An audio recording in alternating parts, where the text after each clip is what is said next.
Hey, it's Jack, and this video is called If You Don't Know Where You Stand, Do This.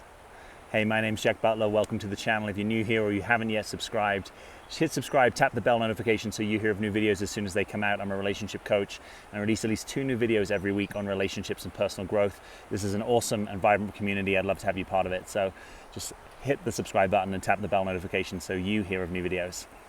All right, so let's get into this. So if you don't know where you stand, do this. And I want to get right into it. The approach to this is actually pretty simple in some ways, although simple doesn't mean easy, right? There are plenty of things that are simple to understand, but they're difficult to execute because we have feelings, because we need to cultivate courage, because we may have fear of rejection. I'm a fan of clarifying conversation, right? So let's say you have a coworker and you sense that he lingers eye contact with you and that perhaps you're kind of his favorite, or he confides in you in certain ways, or he always smiles at you, or he always flirts with you when you're at the coffee machine. But you don't really know whether he's interested in more than just showing some kind of interest or being flirtatious, right? But it's actually perhaps got to the point where it's consuming quite a lot of your attention, right? Because you've got this crush on him and you're curious where you stand, and it would perhaps stop you maybe going and dating other people. This is why I'm a fan of the clarifying conversations, because you can invest a lot of time, energy, and precious heart energy into someone that actually has no interest in pursuing anything with you romantically, right? I've been there and done that in the past. I've in effect tied up months of my energy in someone that when I eventually broached the conversation, it was like it wasn't even on their radar, right? And here's the kicker. It's actually not fun to be the person who is someone else has a romantic interest in that they don't realize, right? That over here your experience is, hey, this is friends and perhaps we have a fun kind of flirtatious edge to it, but I don't ever see more. And for you, this is like actually really deep and meaningful, and you would love to pursue something romantic, and you're getting all heart fluttery and your heart rate's up and you get sweaty palms and all that stuff. And they don't even know that you're having that experience, or they really are not having that experience themselves. So there's this kind of asymmetry in the relationship, right? And I'm not a fan of people pursuing friendship with someone where they actually want romantic relationship.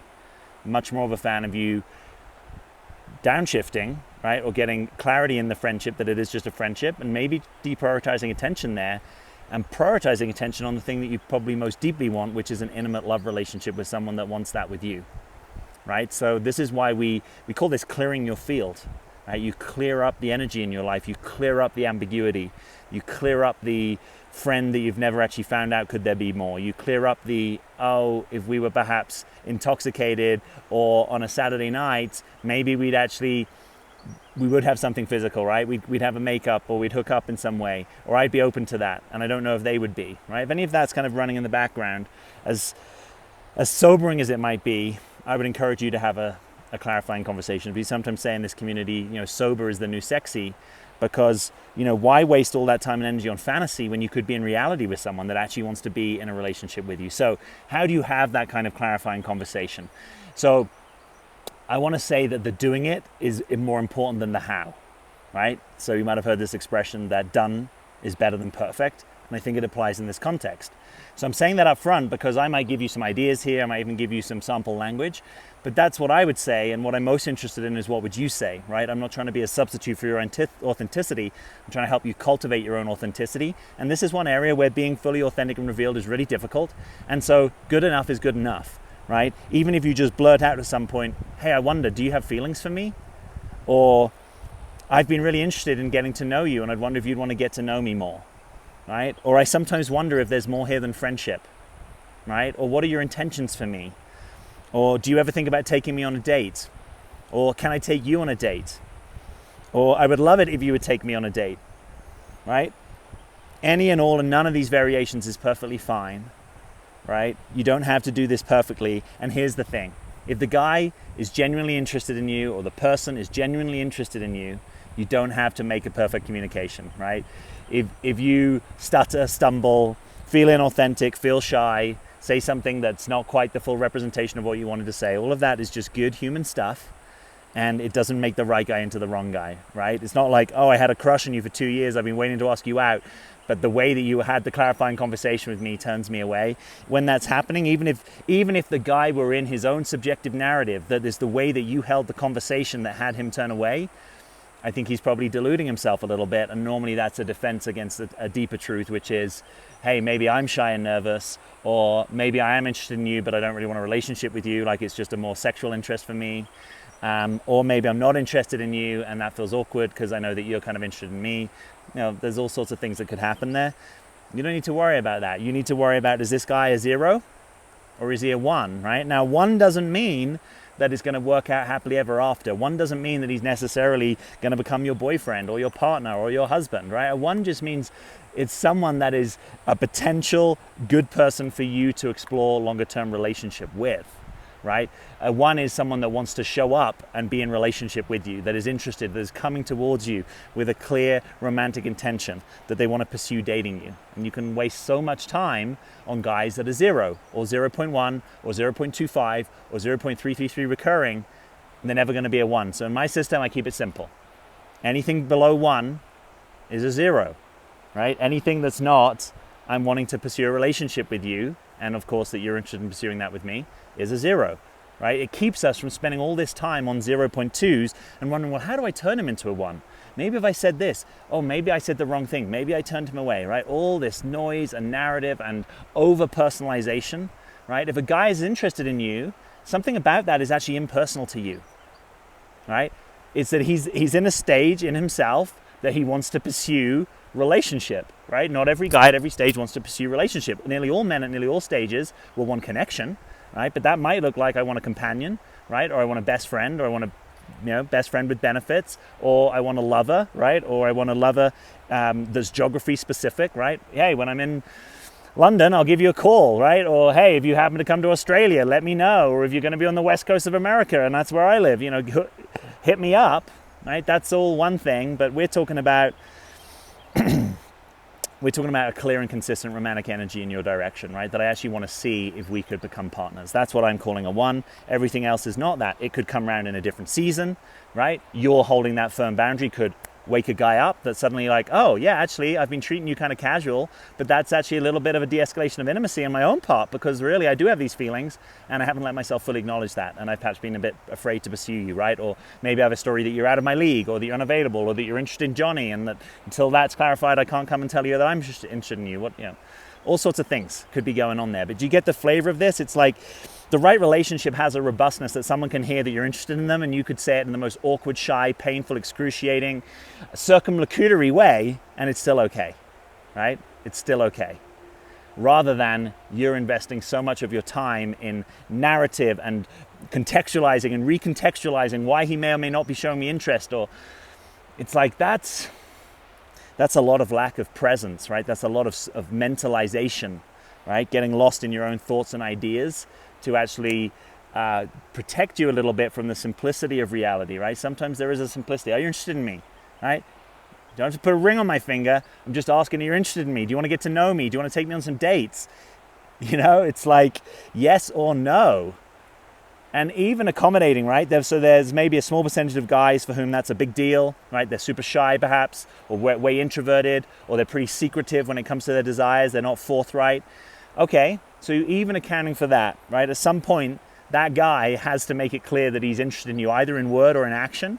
And if you offer him the most straightforward question like, hey, do you ever think there's more than friends here? And he can't say yes to that, I'm not sure that this guy is ever going to have the robustness, the initiative, the clarity of energy in your direction that you want, right? Or if you really, really intuit that he's just so super shy that he actually really does like you, but he just can't mention it, you organize the date. You take him on a date. You push him through that door, or pull him or allow him through that door, and then from there we can see if he can take it on, right? But that's a small proportion of guys, and we wouldn't want to overgeneralize our whole orientation of how this works to the small percentage of guys. Right? So sometimes you might be doing that where you're like, well, I know he's shy. Oh, but he's told me this. He's opened up. He's told me some things about his mother or his previous relationship. That's all great, right? Guys want connection. Guys want support. Guys want intimacy. Guys want to reveal their hearts. All of those things are different than I'm available to pursue you and being in relationship, right? We all have needs, right? If you look at anything, like look at the human givens, right, which is a therapeutic framework for the needs, the givens that we all have, right? They use the metaphor of the plant, right? The plant in the right conditions, with the right nutrition, good soil, water, sunlight, shelter, it grows well, right? Human beings grow well when they have the right nutrition, they have the right conditions, right? So we all have these needs for intimacy, privacy, community, learning, growth, security, so on and so forth. So we all have those things, but the fact that this guy is coming towards you and he wants to open up or he wants to share, sometimes here's the difficult, confusing perhaps reality that if I'm not interested in you romantically, it might be easier for me to open up to you. Why? Because there's not a lot on the line. I'm not worried that you don't have or do have feelings for me. My heart isn't fluttering because I'm not in the game of having feelings for you. You're kind of safe for me, right? And what do we call that? We call that friend zone. There's lots of cool things about friend zone. It's just not a cool zone if actually what your authentic desire and your truth is, I have feelings for this guy and I would love to be in relationship if he were open to it, right? So you don't need to become someone's counselor, their confidant, their helper, their caregiver, their strong shoulder, right? There's plenty of other people that can do that who won't have a romantic interest in this guy or who can do it on a professional basis. So they're paid, it's a clear agreement, we know what we're doing. Right? So we don't want to use these kind of covert strategies of sort of helper enabling friendship that we're seeing as perhaps the Trojan Horse, right? The sort of substitute secretive way into maybe there's going to be more. Maybe we can upgrade. Maybe if he just keeps telling me about his wounded childhood, one day he'll turn around and give me a kiss. Maybe, but maybe we can actually just be clear on the front end about what we're about and why we're interested in this guy, right? If you want to be a shoulder for guys to cry on, maybe go do that professionally, right? Or maybe just make that an offering. It could be a free offering to your community. Hey, I'm willing to listen to any guy, bear his burdens for 30 minutes for free. Give me a call, right? You could do that. But that's not with the expectation, the covert expectation of upgrade into relationship. And what I've seen from my experience is that going from friend zone to relationship zone is not the most commonly traveled route, right? More often, there's a bit more of a clarity on the front end. Even if we start as a friendship, there's a clarity that my intention towards you is not just friendship, right? Even if we're taking it slow, even if we're backing off any kind of physical or sexual intimacy, all good with that. But in the guy's mind, he's clear what the attention and energy he wants to bring to you is, right? That's different than he doesn't have that. Therefore, you're safe for him. Therefore, you're easy for him to open up to. Excuse me, but it doesn't lead in the real direction that you're looking for, right? So what am I cultivating here? Or I'm inviting a little bit more authenticity. It's okay to have feelings for a guy and him to not have them back, right? If you learn to take that less personally, right, and you have a bit more of there's plenty more fish in the sea, the right connection, they are going to be interested. It's above my pay grade, who's attracted to me, right? Life, God, that's kind of, it's done for you, right? Who knows why particular people are attracted? There's a soul connection, right? Maybe there's a physical and sexual connection, but really for long-term partnerships, we know it's a lot more than that, right? We know there's plenty of people that we're physically or sexually attracted to that are not going to be our long-term partners. They're not good choices of long-term partners. For that, we need to be connecting on more levels, right? For that, we need probably a minimum intellectual and emotional and physical connection. For some of us, we'll also need a spiritual connection. For the vast majority of us, we'll need a worldview connection, right? We'll need to have similar ways of orienting to life, what's important, what we think life is about, what we think the self is, what we think relationship is, what we think a commitment is, right? And there's ways that we can talk about that. So there's lots of things that are going to be determinative of whether this could be a long-term connection. All we're talking about at the moment is just acknowledging, hey, maybe I've got some feelings for you, right? And the more you can get okay with putting that on the table, or hey, I'd like to get to know you more, I'd be interested to know you more, I would love to see you outside of work, I would love to see you on the weekend. Like the more you can be okay with that, the more freedom you get in your life generally, right? Irrespective of where any of these particular connections go, the more that you and I can be okay with, I have a different desire than you, I have a different need than you, I have a different experience than you, right? What we call differentiation. You are a differentiated adult, and so am I. So we're different needs, desires, experiences, perspectives. we could also have different attraction levels. I could be super attracted to you and you could be minimally attracted to me, right? We've all probably had those experiences, probably in both directions even. And what we don't want to be in the game of is trying to persuade, right? Persuade a guy to come out of the friend zone with you. Persuade a guy that actually he's into you. I've even had these experiences in the past. You're hanging out with me so much, you must be interested in more than friends. I'm going to try and persuade you that you are actually attracted to me. That's not a great orientation to be in on either side of the equation. But just let's say most of you watching right now are women that want to date men. You don't be trying to persuade a guy, telling him, oh, actually he is attracted to you, he's just not admitting it. If he's had the opportunity to progress things with you, to spend more time with you, to make a move on you, and he's not, usually that's good information, right? Again, small percentage of guys might be super shy, might never make the first move, but small percentage, right? So anytime that you're telling a guy what his experience is, the chances are you're doing my favorite S word, right? The big sin of subjectification. That you're saying, oh, because I'm so attracted to you, you must be attracted to me. Oh, because I'm spending so much time investing in you, you must be, because you're investing in me that time, it must mean that you're attracted as well, right? And we start to run rackets on each other. We start to like put projections and perspectives on each other that aren't actually true. And that doesn't help either of us. It doesn't help you get closer to your outcome of an intimate relationship with the right guy, trying to persuade Mr. Wrong that he is actually attracted to you. Right? So you kind of get out of your own way here. You keep it simple. Would you like to see me more? Right? I'm available this weekend. Do you want to hang out? Do you want to have a call with me?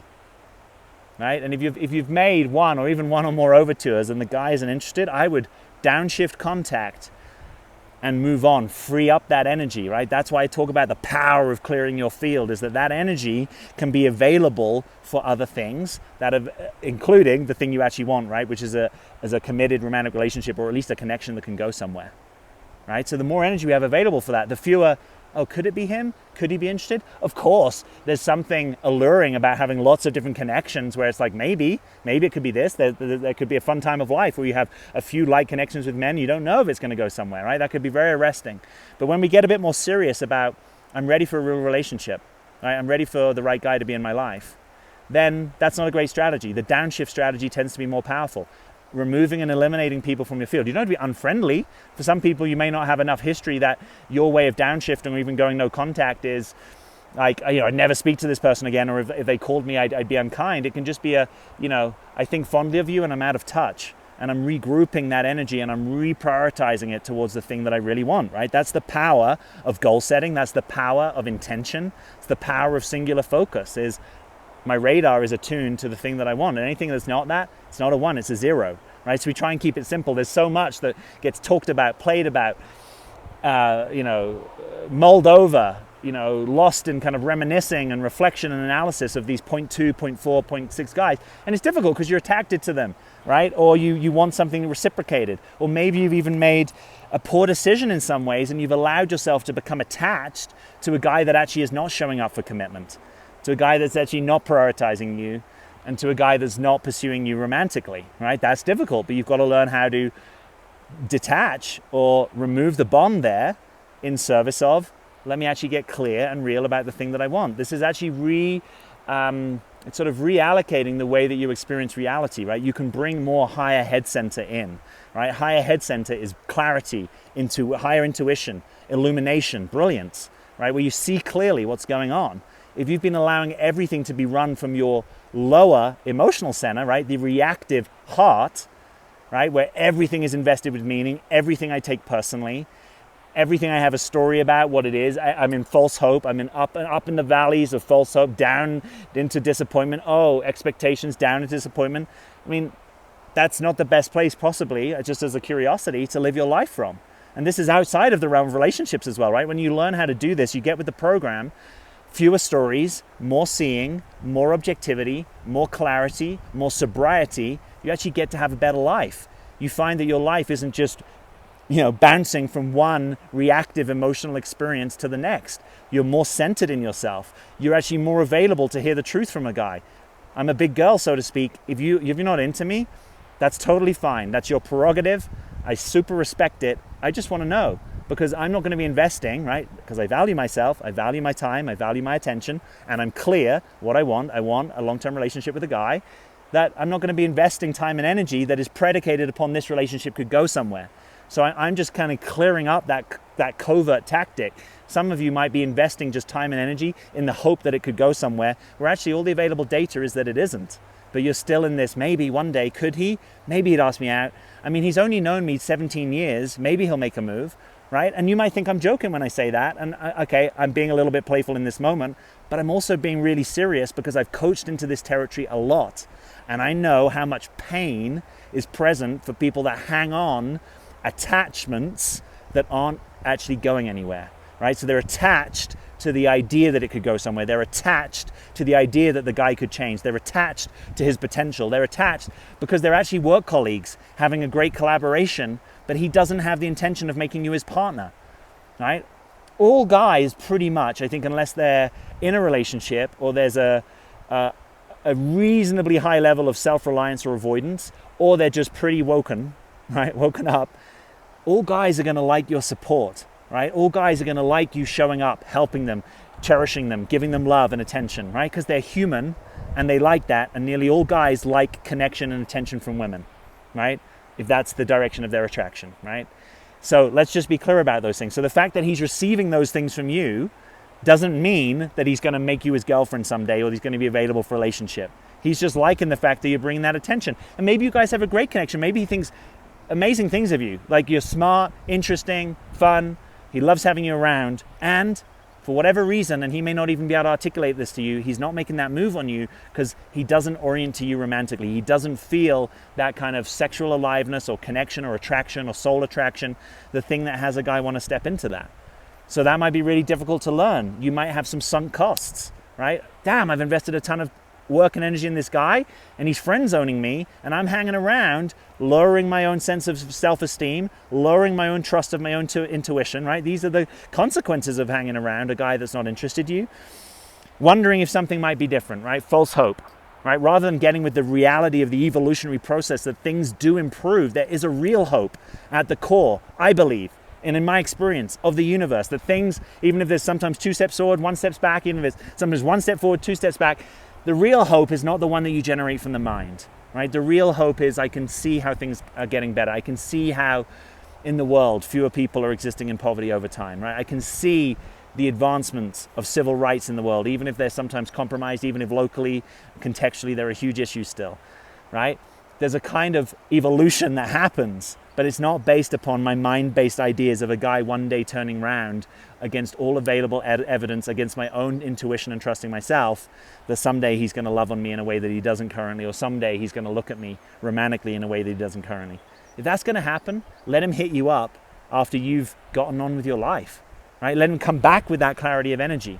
If you want to work with me in my business, and you're like, yeah, maybe, I don't, I'm not, yeah, probably not, but maybe. I mean, what sort of energy is that to work with, right? Would you want to hire someone on that basis? So this is why I use this language.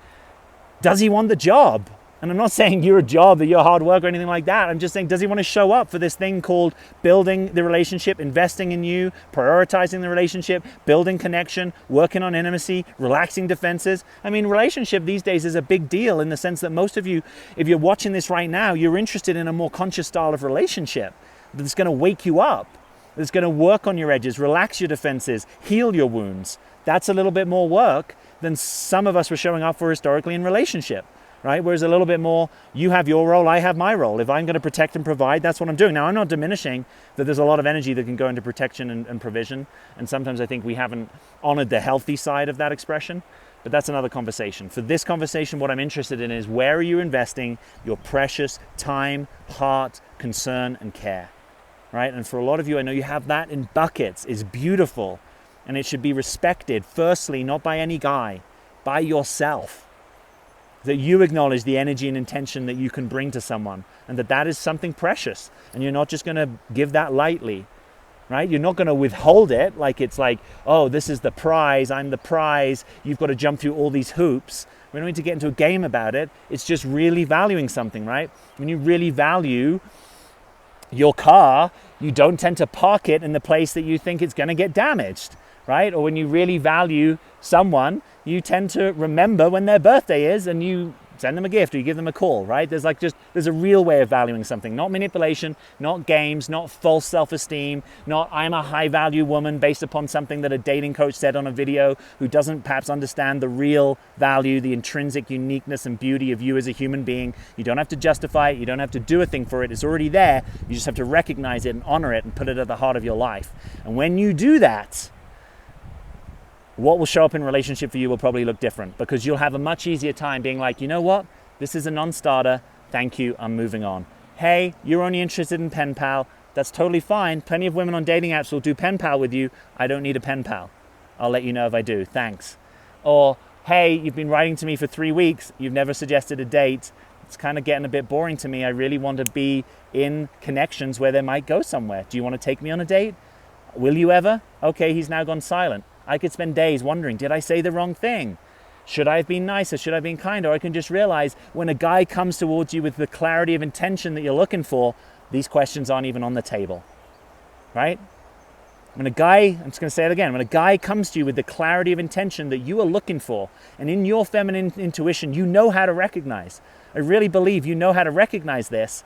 It's just a lot of other programming that's gotten in the way, right? The other programming of past experiences, of maybe not being seen or appreciated in certain ways by parents or previous relationships. But your feminine intuition is there and it's intact. You know when a guy's interested in you, right? And even if he's interested in you, that doesn't necessarily guarantee it's going to go somewhere, right? He might be interested for 3 weeks, hot and heavy, then he becomes drop-off guy. So we're going to cultivate sobriety over time to notice that we're going to let the right guys into our field based upon revealing more of our own truth to them earlier, and not wondering if we are making mistakes, if guys are dropping off. When it's the right guy, he can let you know if there's something you're doing that doesn't work great for him, or that he feels is putting a block on the intimacy between you, or he can reveal that. He can be a guy. He can talk up. He can share something.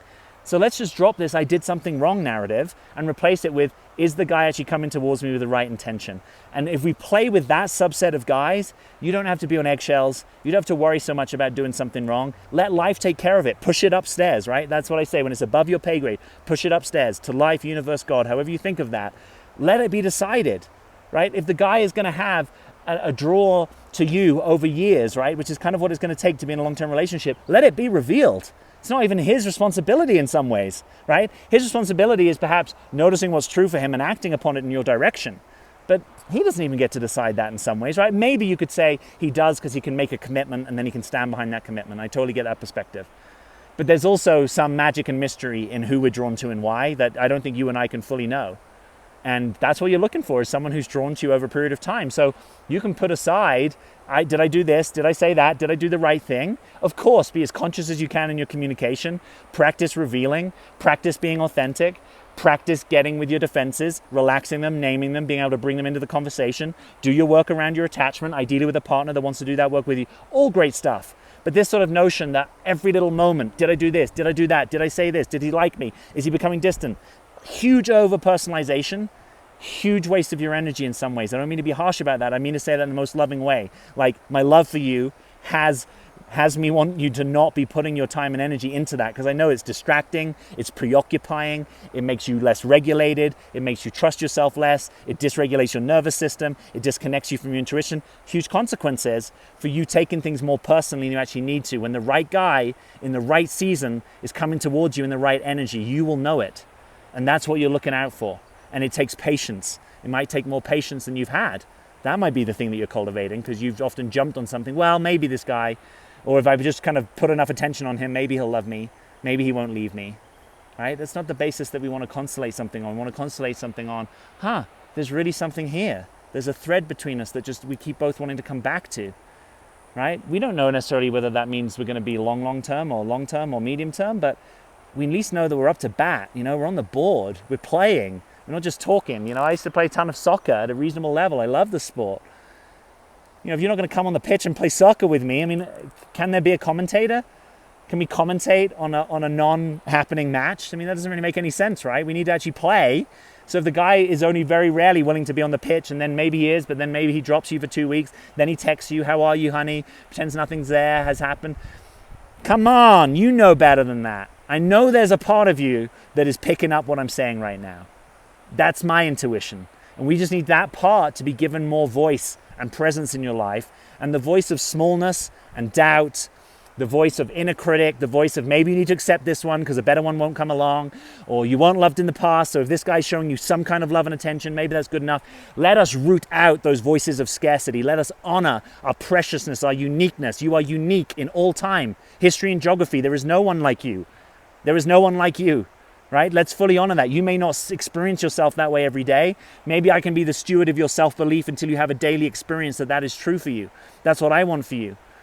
Right? So if that's true, if I'm not just some guy who's high on some notion right now, if it's true that you are unique and precious in your constellation, your DNA, your life experience, your soul expression, the way you think, move, and feel, right? The people that you have in your life, the experiences you had, there's a uniqueness to that. That's what we want to find, is someone that wants that uniqueness in their life. And that's just not anyone, right? That might be a rare thing. You might have to be waiting weeks, months, maybe even years to honor yourself. It doesn't mean you can't have some connection, right? You might have some companionship, maybe even some lovership, right? We all need to get certain needs met. But you're keeping your eye on that ball of, this is what I really want, and I know it, and I'll know it when I know it, right? That's the beauty and the weakness, if you like, of knowing, right? You know when you know, and you don't know when you don't know, right? So we become more comfortable with our unknowingness. We don't try and replace it with mental proxies. We don't replace it with mental commentary about every little maneuver in the relationship meaning something, right? We stop becoming those meaning-making machines, and we start relaxing into more of our own truth, the truth that kind of bubbles up more in quiet moments, the truth that can be with us when we hit our journals and we really sit with and metabolize, digest more fully our experiences, the truth that can come in right timing, the thing that you don't know this week that you start to know next week and you fully know next month. You don't have to think your way there. You don't have to analyze your way there. You don't have to meaning make your way there. You don't have to be down on yourself to get there. The life will reveal that to you. But the clearer you keep your field, right, of the friends with benefits, the friend zone guy, the guy that's had 2 years to ask you out and never has, the guy that's dated you for 7 years and has never been willing to make you your girlfriend, the sooner we remove that energy, right, there's just more space and clarity that comes into your field. That's what we want. We want that space and clarity. We want to be able to discern, who is this guy to me, and see it clearly. So often the lie is happening to ourselves, right? Because we're afraid of the rejection, or we're afraid that maybe this guy doesn't value us. Now we're pandering, we're maneuvering, we're manipulating, we're over-helping, we're over-giving, we're over-pleasing. We're a facade, we're a mask, we're not who we really are, right? Because we're committed to some outcome with someone where actually life doesn't want us to have an outcome with them. Other than perhaps we walk away, we downshift, and we regroup, right? There's a power and a gift in singleness. When you get that power and gift, you're not so leaned into, I must have a relationship, and I'm kind of forcing it, right? Alignment is more powerful than forcing, right? Aligning and rolling the thing downhill is so much easier than pushing the rock uphill. If you're trying to make it happen with a guy, you're probably more in your masculine than is serving you. You're probably being more controlling than is serving you. You're probably not as surrendered and as trusting that's going to serve you. And of course, these things are hard because you might have had bad experiences, or you thought it was going a certain way and then a guy pulled the rug, right? But the answer to that is sobriety, is slow, is clarity, right? It's not recreating what you already had. It's not, oh, if I force it, if I just make myself so valuable to him that he won't leave me. That's a covert contract that's going to take you nowhere fast. Much better to own your own intrinsic value, that you don't have to try so hard, and have a guy that appreciates that. So now we're on solid ground. We're not on the, I never know if you're going to stay because I'm putting in an extra 20 hours a week of helping you just to make sure you don't abandon me. Right? At one level, I have huge compassion for that, right? I get why you're doing that. You're doing it because of a bad experience in the past. You might even be doing it from past life experiences. Maybe we don't even know fully, but there's a reason you're doing that, but it's not the firm ground to build upon. Much better firm ground to build upon is, I know my value, I love who I am, I love who I'm becoming. I have a light and a dark side. I have frailties, liabilities, and vulnerabilities. Being in relationship with me means realizing you're going to be with those things. My being in relationship with you means I'm going to be with your frailties, vulnerabilities, and weaknesses. We're going to love each other in the dark side as well as the light side. It won't always be easy for us to be in relationship, right? Relationship tends to have edges, tends to have ups and downs, tends to have for better or for worse, right? But at least we're starting from our stake in the ground is in sobriety, authenticity, reality, not manipulation, not pleasing, not covert contracts, Not, I don't really know who I am, so I need you to show me who I am. Not, I'm dating you as if you're the person I dated in the past that hurt me, right? I've done the work to heal those things. My intuition is intact. My feminine intuition is online. I like what I'm bringing to this relationship. I don't need it to work out. I would love it if it did, right? There's just more substance to me that I'm bringing into the connection with you, right? So we started this conversation talking about why would you be investing time in a guy that hasn't made the move on you, right? Based upon a false narrative or a false hope. You start to clear that kind of energy out, right? At the same time, you're doing the work over here on yourself that I don't need a guy to reflect to me that I'm valuable. I love it when he does, right? So we start to make preferences of things rather than covert demands of them, right? My value is non-contingent. I value myself even when I don't value myself, which may sound paradoxical. Even in my low moments, the ebbs of my self-esteem, the low points of my confidence, I still value myself. I realize that my value isn't dependent upon feeling confident in this moment, right? That I'm going to have all sorts of human experiences. And even maybe sometimes I momentarily forget that I'm valuable because I'm so low, or I'm depressed, or I'm apathetic, or I just had a hard day, or I feel insecure. That's okay, that's human. But I'm really practicing this thing that my value is not just located in the eyes of the other. My value is not just located in whether a guy likes me. My value is not located in whether the guy makes a move on me. My clarity is seeing when he is. My clarity is in discerning who this guy might be to me. And you don't have to make that anytime sooner than it's available to you, right? We don't have to have false clarity. We just keep inviting it. Who is this guy to me? How is this guy showing up? How am I showing up for this connection? How authentic am I in this connection? How real is what's happening here? Can I bring the full me, or am I kind of bringing the parceled package presented me? Right? Am I bringing the front of house, but the back of house has been left out, and now I feel nervous because I never bring back of house. I'm worried I might be revealed. I'm worried that I just keep having to do all this front of house effort, the presentation, the image, the trying, in order to keep this guy interested in me. Right? The right guy for you, he'll want you to try in the relationship, but not to try to prove who you are. Right? It's more like if you're the right person to come work in a business partnership, right? Or in a company. Yeah, we want you to work hard, but we don't want you to work hard on proving that you need to be here. We want you to work hard in the things that you want to put your attention on, right? So work hard on attachment. Work hard on the things your therapist or your coach is supporting you in. You know, work hard on understanding each other where you have differences. Work hard on relaxing your subjectifications, your projections, your introjections, your dissociations, all your forms of defenses. Work hard on that. But don't work hard on having to prove that you're good enough to be in relationship with me. No. There's not that. If I'm having to prove that I'm good enough, it's only because that's my own wound and defense that I'm still working on, not because that's something that I'm picking up for you, right? The right guy, we're equals, right? We see each other. Our souls can play.